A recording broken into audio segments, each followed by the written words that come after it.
Nós vamos à sequência, informando agora que todas as apresentações serão avisados a cada um dos senhores e senhoras participantes por e-mail qual o link para acessar no site o conteúdo destas apresentações.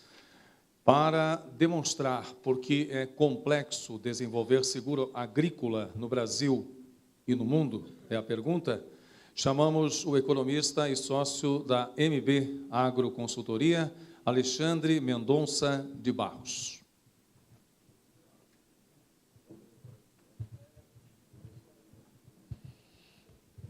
Bom dia a todos. Queria muito agradecer a oportunidade, é um prazer enorme. Muito obrigado pelo convite, a Agile Ricken. Agradecer a FAEP, a CNA, o CEPAR, FENSEG. Eu fui motivado a voltar 4 anos no tempo, né? Há 4 anos atrás, nós fomos contratados para fazer um estudo sobre seguro no Brasil. E eu gostaria de apresentar um pouco o que era o racional que nos motivou a organizar uma série de observações que nós, de uma leitura do mercado internacional, e acho que vamos pensar um pedaço do estudo, ele é bastante longo, e olhar um pouquinho como é que esses 4 anos, se as coisas andaram, não andaram, fazer uma retrospectiva um pouco histórica, que já foi feito muito bem aqui logo cedo, mas só para pontuar o fato, para mim, mais marcante da experiência internacional, que é assim que eu pretendo começar a encerrar minha observação, que o problema de seguro rural é um problema clássico de falha de mercado, né? Nós vamos tentar justificar do ponto de vista econômico. Você tem um problema de assimetria, de percepções de risco entre os diferentes elos que se envolvem com o risco agrícola e, portanto, há uma falha de mercado. O mercado espontaneamente dificilmente aparece, a não ser em coisas muito pequenas. E as experiências internacionais, que me parecem as mais interessantes, migraram a política agrícola para uma observação de natureza mais macroeconômica. E esse, acho que o grande exemplo disso são os Estados Unidos. Portanto, você tem que construir uma situação que em economia a gente chama de equilíbrios múltiplos, tá certo? Você pode construir uma situação em que você tem um equilíbrio de baixo uso de uma ferramenta como seguro, e você pode ir para um equilíbrio de alto uso de uma ferramenta de seguro, mas para transitar de um caminho para o outro, há um esforço muito grande de subvencionar esse caminho, de organizar esse mercado. E me parece de alta relevância ter essa percepção, porque, em geral, quando os economistas vão fazer seus estudos, eles olham o começo e o fim. E o meio é que é a razão do sucesso de transitar de uma situação para outra. Vamos tentar organizar esse meu argumento, porque eu acho que a hora que a gente vai passando o tempo, a gente vai mergulhando em problemas micro que desviam o foco do macro. Estratégia é escolha. Não adianta querer abraçar todas as coisas que nós não vamos nunca conseguir. Você tem que escolher. E eu acho que a escolha pelo seguro rural é vital para a agricultura brasileira. Pessoalmente, quer dizer, nós temos que tomar cuidado também com algumas comparações do tipo, vamos ver o caso da Espanha, com todo respeito à agricultura da Espanha, tá certo? Nós somos uma agricultura de grande porte, somos a 4ª agricultura do mundo, a 5ª, dependendo de como você mede isso.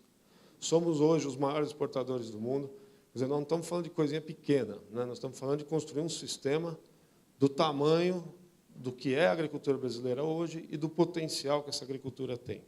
Por que é tão difícil desenvolver esse sistema? Por que leva décadas para agriculturas grandes desenvolver um sistema de risco? Bom, eu vou rapidamente, então, retomar o nosso estudo, certo? Opa, agora achei, pode deixar, já me achei aqui. Obrigado.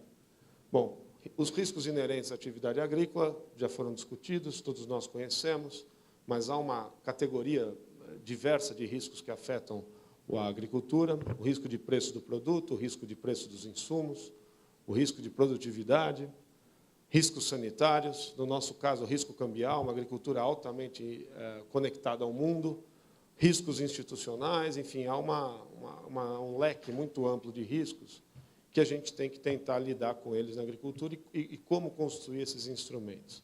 O nosso foco, evidentemente, é discutir um pouco essa questão de renda associada à produtividade, né? O Brasil é bastante diverso. Se eu fizer uma conta do desvio padrão de produtividade, ou seja, pega a produtividade nos municípios aí ao longo do tempo, calcula o desvio padrão, sim, não há muita dúvida que há um risco concentrado muito forte no sul do Brasil, no caso de soja, aqui o exemplo é a soja, poderia pegar outras lavouras. A gente nota uma variância maior também na região do Maranhão, do Piauí, do Tocantins e da Bahia. A falta de dados mais recentes, seguramente o desvio padrão da Bahia seria muito maior com as ocorrências das últimas safras. Os dados municipais ainda não nos permitem avaliar isso. E há, evidentemente, uma concentração no Sul e, portanto, a percepção de risco no Sul é muito maior do que, por exemplo, no Mato Grosso. E foi muito bom ouvir o secretário falar hoje, porque, evidentemente, esse sistema interessa menos ao Mato Grosso, interessa muito mais às regiões onde os riscos são maiores. Mas, evidentemente, é preciso ter uma carteira diversificada para esse mercado conseguir também ter equilíbrio no tempo. Então, esse é parte do desafio político, digamos assim, de construção de uma coesão nacional ao redor desse tema, que me parece de alta relevância. Riscos de volatilidade de preço, não preciso nem falar, mas deixa eu me concentrar no que é o assunto que me parece a minha maior contribuição que eu posso dar aqui. Por que o risco é tão difícil? O mercado de seguro, espontaneamente, dificilmente se desenvolve em larga escala em qualquer país. Basicamente porque tem uma série de dificuldades de mensuração desse risco que fazem com que a assimetria de percepção desse risco seja muito grande, seja entre a seguradora e o produtor, seja entre, no nosso caso aqui também, o governo e a seguradora. Esse é um ponto que me parece que é um dos calcanhares de Aquiles. Nós precisamos, no meu diálogo com o governo, no meu diálogo com a seguradora, há uma clara percepção de custos diferentes desse seguro, e essa é uma barreira que precisa ser superada. Primeiro, é extremamente complexo precificar o risco, porque, em tese, eu deveria precificar o risco em cada propriedade. Vocês concordam comigo? Qualquer pessoa que é agricultor sabe que, dependendo, dentro da minha propriedade, eu tenho situações de risco diferentes. Se eu estou em baixada, estou mais sujeito, tá certo, a ter geada. As situações são extremamente diversas e, às vezes, em propriedades pequenas, você tem uma diversidade de risco por talhão, etc. Como é que eu precifico isso? Tá certo? Como é que eu faço exatamente qual é o custo, qual é o risco das diferentes coisas que podem afetar o clima? Portanto, eu tenho uma dificuldade primeira de precificação. Quanto vale esse risco? Esse é um cálculo dificílimo e que leva tempo para você conhecer. O produtor conhece profundamente o seu risco, mas a seguradora não. Então, há uma simetria aqui de percepção. O risco que provavelmente a seguradora vai ter que precificar é superior, em geral, ao risco percebido pelos agricultores. E vice-versa, né? Às vezes, há uma percepção mais difícil das duas partes. Tá certo? Ou o produtor vai dizer, é caro demais para o tamanho do meu risco. É difícil, portanto, criar essas referências. Segundo problema, se eu não tenho estatísticas históricas, torna ainda muito mais difícil fazer esse cálculo de risco. Veja, eu mostrei para vocês o desvio padrão do município, que é a estatística que nós temos, mas do que vale o desvio padrão do município, dado o tamanho dos municípios que existem no Brasil? Os riscos são muito mais localizados. Portanto, eu teria que fazer um cálculo de risco caso a caso e conhecer profundamente isso. Cadê as séries históricas? É difícil, portanto, estabelecer um risco preciso para isso. Por isso que leva tempo para você chegar no risco correto de cada uma das regiões. Por isso que levou décadas no sistema americano para conseguir exatamente estabelecer qual é essa natureza desse risco. Daí a importância de um banco de informações unificados. Você tem um terceiro problema, que me parece também bastante importante, que eu batizei esse nome do círculo vicioso da pobreza. Você tem um problema que a tecnologia muda o risco. Ou seja, se eu vou usando mais tecnologia, eu vou diminuindo, teoricamente, os impactos ambientais sobre diversos riscos, na maior parte dos casos. Eu crio, então, um problema. Você tem situações ou regiões, ou fases, né? Nós estamos vivendo uma fase muito boa da agricultura internacional, que está permitindo uma recapitalização dos produtores, especialmente de grãos, e, evidentemente, ao usar mais tecnologia, eu vou mitigando um pouco os riscos. Então, a percepção de risco muda um pouco quando o ciclo econômico favorece a adoção de tecnologia. Mas, evidentemente, os ciclos eles vão e vêm. E é óbvio, vamos pegar o caso da cana. Pega um setor que vem sofrendo bastante, a tecnologia vai caindo, as lavouras vão sentindo mais os efeitos disso. Portanto, há uma correlação, né? Então, num certo sentido, o risco fica maior com menos tecnologia, no momento de ciclo pior. E, evidentemente, eu não saio desse problema. Se as coisas estão muito ruins, se minha renda está ruim, eu não invisto em tecnologia, não diluo o risco e eu vou aumentando, então, o problema. Então, há um ciclo que precisa ser rompido. Esse ciclo ele também vai ser associado à falta de escala. Porque aqui surge um problema, que, para mim, é o problema, desculpa o jargão de economês aqui, mas é o problema dos equilíbrios múltiplos. Veja, se eu sou uma seguradora e estou segurando uma micro-região, eu estou submetido a um risco muito alto na minha carteira, porque aquela região pode ser afetada de uma maneira uniforme. Mas, evidentemente, na medida que essa carteira vai tomando tamanho maior, eu vou baixando o risco total da minha carteira, correto? Então, olha o problema. Se não existe o sistema de seguro, eu tenho que começar pequeno. Vocês concordam comigo ou não? Se eu começo pequeno, eu fico preso numa armadilha que eu não consigo romper. É por isso que eu preciso dar um salto de tamanho, e aí sim os custos vão baixar. E é por isso que eu queria muito colocar esse ponto da minha percepção externa, de alguém que não é do setor de seguro, mas a minha percepção externa é o seguinte: como política de governo, precisa ter cabeça macro, não adianta só ficar com cabeça micro. Por quê? Senão não vai construir o sistema. Demora tempo para construir essa carteira, diluir, chegar nos preços. E é óbvio que a subvenção é maior no começo, para depois diminuir. Então, vocês me perdoem, eu não consigo concordar com essa leitura de que tem que ser pequeno, não tem orçamento. Estratégia é escolha. Se isso é relevante, o caminho tem que seguir, o caminho tem que ser grande. Não pode pensar pequeno aqui, na minha opinião. Certo? Porque senão não constrói um sistema grande. Nós assistimos no Brasil, na última década, bilhões de história de crédito, de etc. Me parece ridículo o tamanho do que é o seguro diante do tamanho da política agrícola brasileira. Certo? Bom, quinto ponto, é muito complexo monitorar o sistema de seguro. É difícil monitorar. Uma coisa é saber calcular a probabilidade de roubar um Gol 1990 em Curitiba, tá certo? Não, você tem estatística, roubou, tem sininho, vai lá, acompanha. Outra coisa, muito mais complicada, é monitorar esse risco na diversidade geográfica que existe no Brasil. A complexidade é muito grande. Nós estamos num país continental. É óbvio que isso aqui, como todo seguro tem, você tem risco moral, tá certo? As pessoas podem usar de má fé. Então, tem que monitorar todo esse caminho. É caro, esse sistema é muito caro. Tá certo?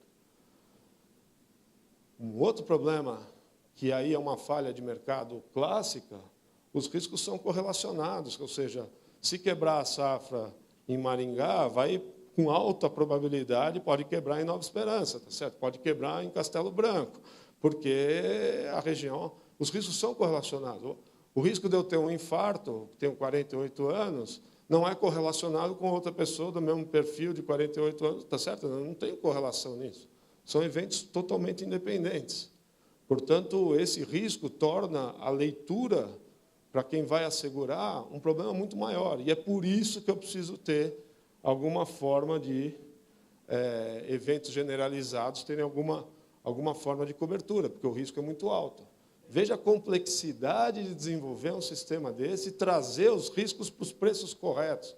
Esse é o diabo do problema. Os riscos têm seus preços corretos. O problema é que a assimetria de percepção não me permite ter isso. Se eu não tiver grande escala, eu não consigo baixar o risco e não estabeleço um mercado. Não corrijo essa falha de mercado. Tá certo? Por fim, quando eu vou ter um evento generalizado, eu tenho que ter um custo fixo na minha estrutura muito alto, porque eu preciso correr com gente para o campo para fazer laudo um atrás do outro. Esse é um custo que tem que estar no preço do que eu vou precificar meu seguro. Então, a hora que você monta essa equação toda, o que sobra? Sobra que, em geral, o custo é alto para caramba para o produtor, tá certo ou não? e a seguradora acha que é o tamanho do risco que ela precisa tomar, porque senão não entra no negócio, porque é caro mesmo, o risco é alto. Vocês me perdoem, mas se você somar isso, a expectativa de uma subvenção que não entra no caixa da seguradora, que é o que aconteceu nos últimos anos, quer dizer, você faz sua conta atuarial, você faz suas taxas de desconto, aí, seu valor presente escambau, tá certo? E aí começa a falhar. E não pode falhar, porque senão começa a aumentar meu risco, aumentou meu risco, eu aumento o custo. E a gente cria esse ambiente de assimetria entre a percepção, na minha opinião, de governo, do risco e do preço, e do setor privado.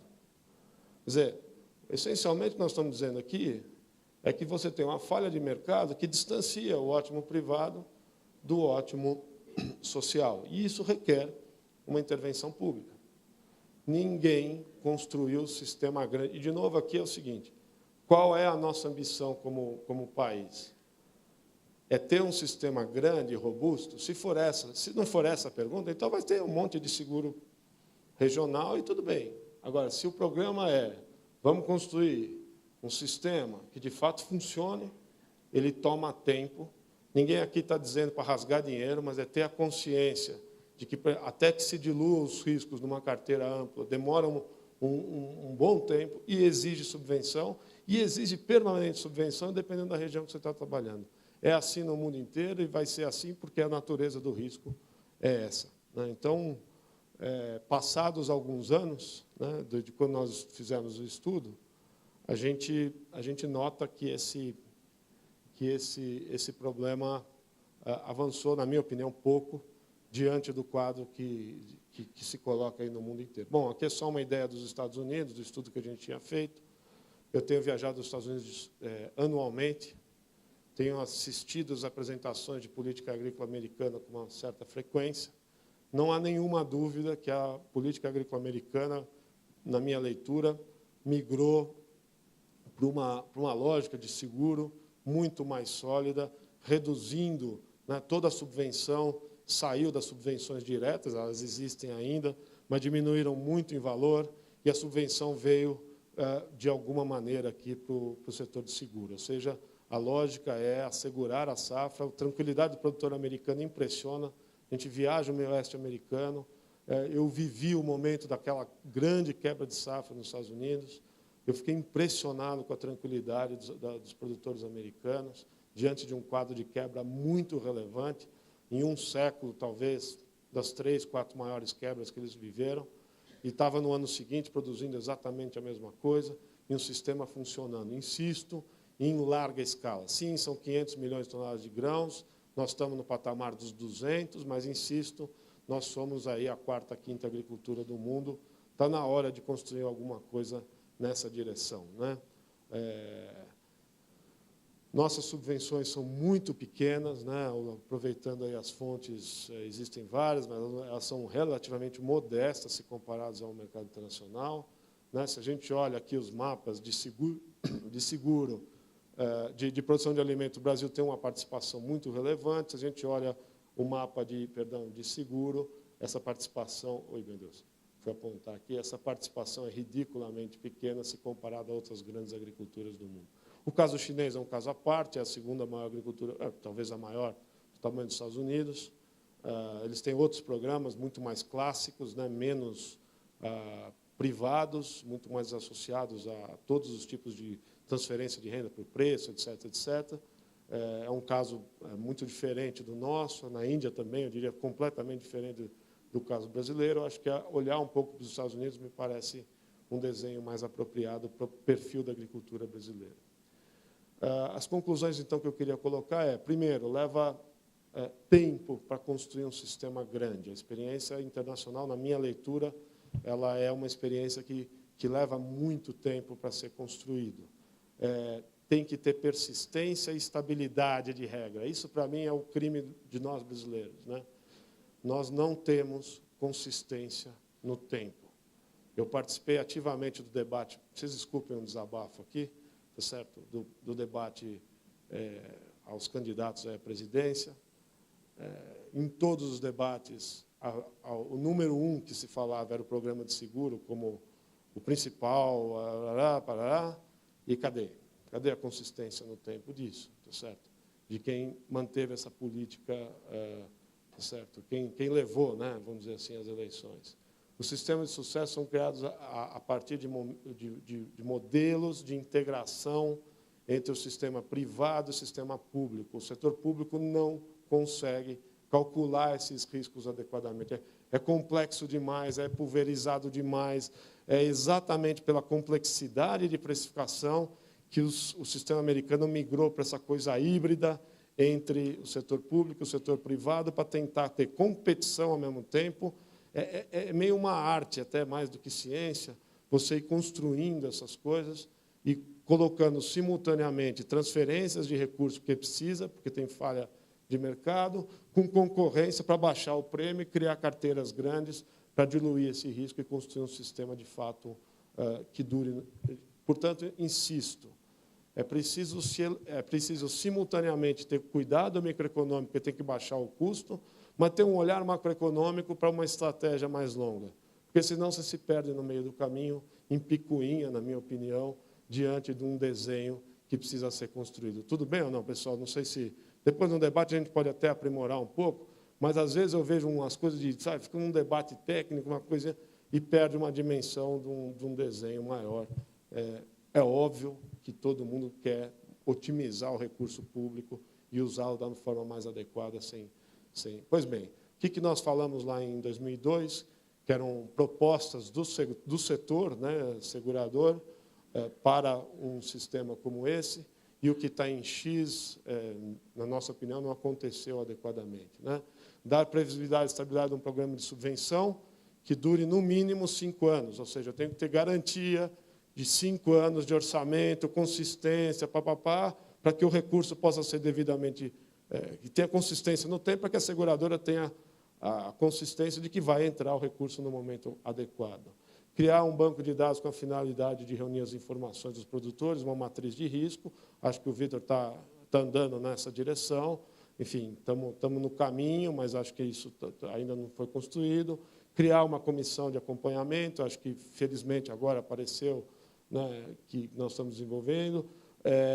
Progressivamente tornando obrigatório o uso de seguro, estabelecendo que as taxas de juros de crédito sejam menores para quem está assegurado, tá certo? Um estímulo ao uso do seguro, correto ou não? Eu dou um benefício e, obviamente, sob a ótica de quem está concedendo crédito, eu estou diminuindo o meu risco, tá certo? Porque eu tenho um seguro na contrapartida. Então, lamentavelmente, nós não estamos necessariamente andando nessa direção, né? Vem o crédito, mais o seguro, etc.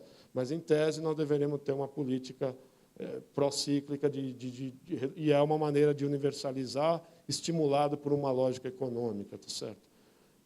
Criar benefícios aos produtores rurais no programa de subvenção ao prêmio, como estímulo de desenvolver boas práticas agrícolas, etc.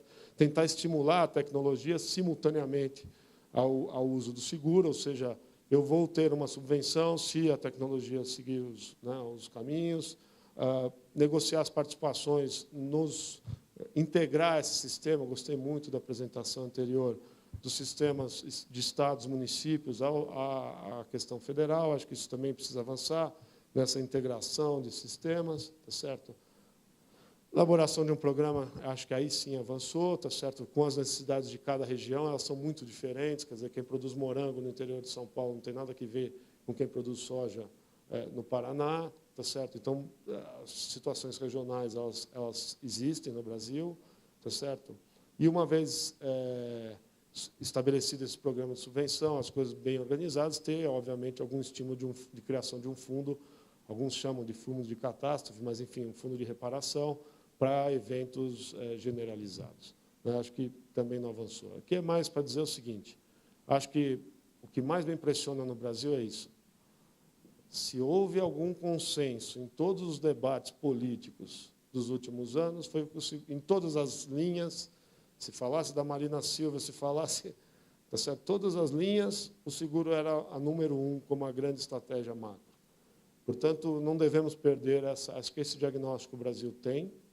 Na minha opinião, precisamos desenvolver a capacidade de construir esse sistema olhando o micro, mas sem perder a dimensão do macro, tá certo? Ficar preso a coisas, às vezes, pequenas, para mim, é um escape para a não construção de um sistema.